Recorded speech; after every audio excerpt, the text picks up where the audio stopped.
Turkey earthquake, 113 arrest warrants were issued in connection with building. In response to Monday's earthquake, Turkish officials issued over 100 arrest warrants. Law enforcement have already apprehended 12 individuals linked to the construction of the damaged buildings, including contractors. Unfortunately, unrest in southern Turkey has hindered the progress of rescue efforts in certain areas. As of now, the death toll has climbed to over 33,000 people between Turkey and Syria. However, law enforcement is still making arrests related to this catastrophic event, but the move will be perceived by many as an attempt to shirk accountability for it. For years, specialists highlighted the danger in many of Turkey's buildings because of a dangerous combination of bribery and faulty government policies. These regulations enabled contractors to bypass building codes to create a building boom, even in quake-prone areas, through so-called amnesties. Tragically, many constructions tumbled during the earthquake, leaving citizens to ponder if the destruction was accentuated by any human errors.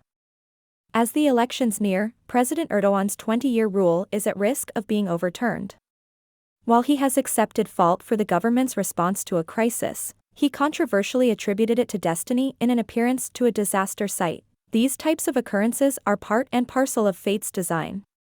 6 days into the quake, desperate conditions have continued to worsen.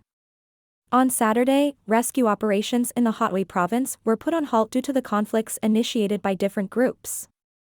Growing insecurity was cited as a factor, with food supplies expected to be limited in the affected area.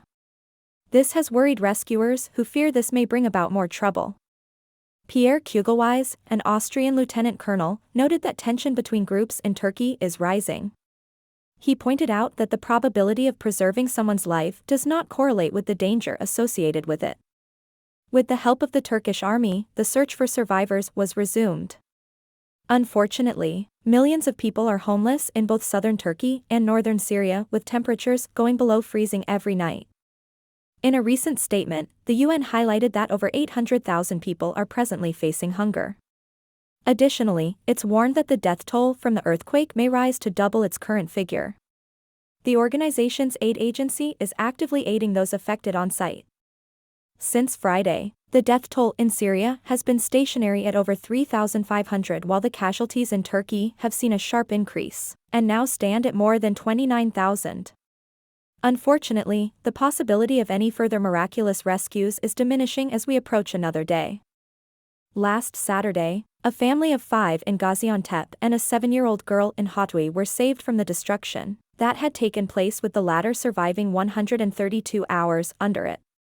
The UN aid chief declared the recent earthquake in the vicinity of Kahramanmaraş as the most severe in the last century. He made this statement while being on site in the Turkish province on Saturday. Mr. Griffiths has urged for regional politics to be forgotten in the midst of this tragedy, and signs suggest that this is beginning to happen. For example, the Turkish-Armenian border was opened for the first time in 35 years on Saturday so aid could arrive.